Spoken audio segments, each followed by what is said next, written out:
Basically, every human problem between human beings, and there are always problems between human beings, comes from a lack of understanding of the other person, the other group, the other side. A lack of understanding of a point of view. What is it which allows for us to come to understand another? It is not what you may think. It is not understanding of the other. For one can never truly understand another. What we are is our past histories, from birth through childhood into adulthood, old age and death. We are the totality of all our past experiences. If I am born in Italy, I will likely be raised to be a Catholic. This continuity of a past ideology of religion becomes a part of what I am, once I have been processed through such an education. If the society I am born into values such an education. Every society values some continuity of some ideology. Could be national pride, maybe religious beliefs, maybe the worship of success, may be the understanding of life, although such noble pursuits are being long forgotten today in the interest of wasting one's life in the pursuit of never-ending success and more money than you could ever spend, while the rest of the world starves. We cannot jump back in time and live the life of another, to experience all they have experienced, to come to understand their learned actions and attitudes towards life. This is so obviously an impossibility. There are no time machines, and there never will be, for the only time one can ever arrive at in this universe is now.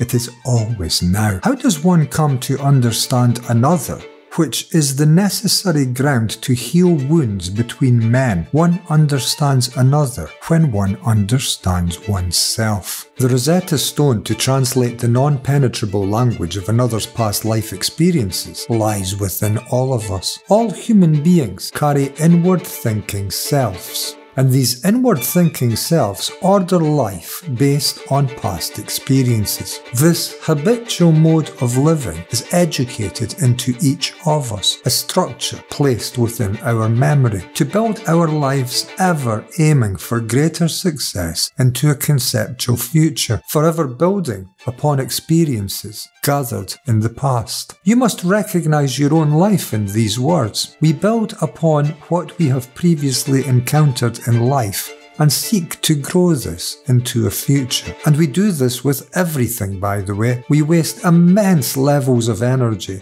carrying loss, depressions, anxieties and fears, inward pains and hurts by the galore. We do this because we live predominantly in memory. Memory, by the way, is the movement of constant thinking in words and images which you hear within. The human ego, an image founded from all collective past experiences, is central to this inner movement, the me, myself and I. It is this inner movement which divides us all in life and which is destroying our world today. The hijack of our global family towards the pursued dreams of the richest and most influential alive today. This so-called Great Reset is a movement born from the thinking mind of human beings. We all seek our own continuity of what our isolated divisive past has been, and this future we all seek is different for each one of us because our future is given direction from the continuity of our past, which is rooted in our previously lived life experiences, and we all carry different life experiences. The mind of humanity is identical. It is one mind, but it is broken into billions of pieces because we live insisting eternally that our lives carry meaning only in a continuity of an educated order. In continuity, we are repeating the same past. Do you see this? Continuity means the past. And what continues are our past experiences. We repeat over and over again, and our lives are lived in the repetition of what came before. Our mind is a repetition of what came before. We can understand another through the understanding of ourselves. How do we understand ourselves? We watch, we listen, and we question. Above all else, we question, and we work hard at such tasks because we see the importance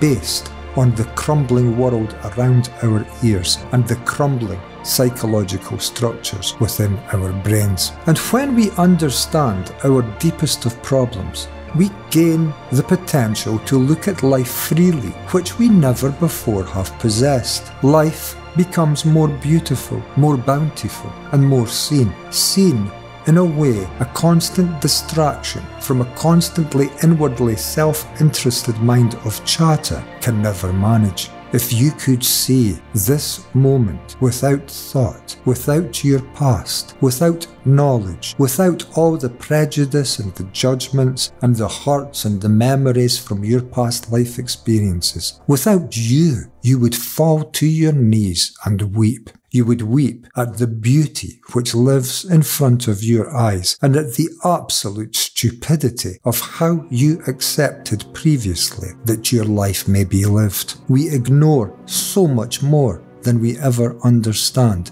when we live forever in the conceptually designed approach to life of looking at life through scholastically educated traditional knowledge. And if there is anything behind these words of any truth, if an inner revolution to your life is even possible, then your life may be changed, and the change may be a religious change, not a belief in religion change, but a change in the mind of mankind, which is the very nature of the understanding of the word religion.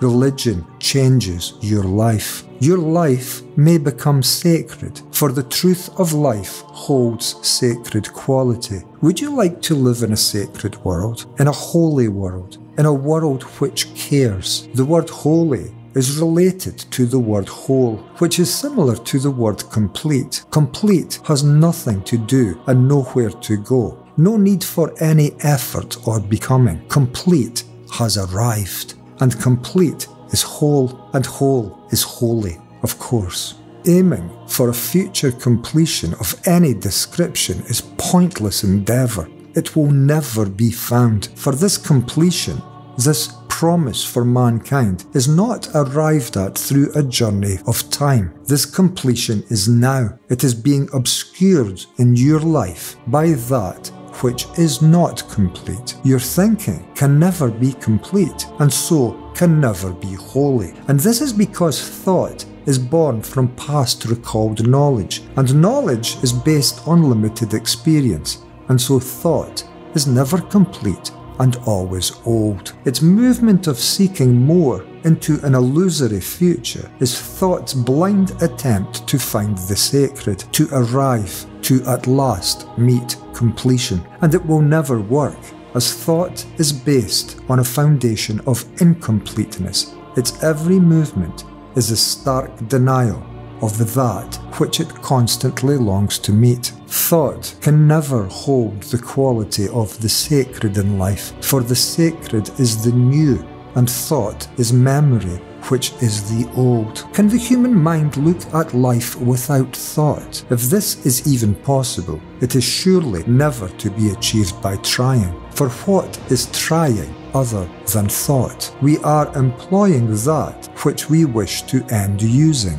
This is quite a problem. Paradoxically, we may come to end thought and bring sacred quality to our lives by living intimately with thought, by watching thought's every movement from a position of absolute silence, that we may not miss a single thing. And this may be the truest of all meditations, learning about what you are, not trying to be something different. This also nicely brings us around to the mistake of the Great Reset, the same movement. Of course, our society runs on the ground of human thinking. I cannot see into the future, But I promise you this, if a magnificent awakening is to come into the lives of humanity to enable a different kind of world than this divided, self-interested, corrupted, greedy, and totally uncaring world we have all been unfortunate enough to have been born into, this self-interested world,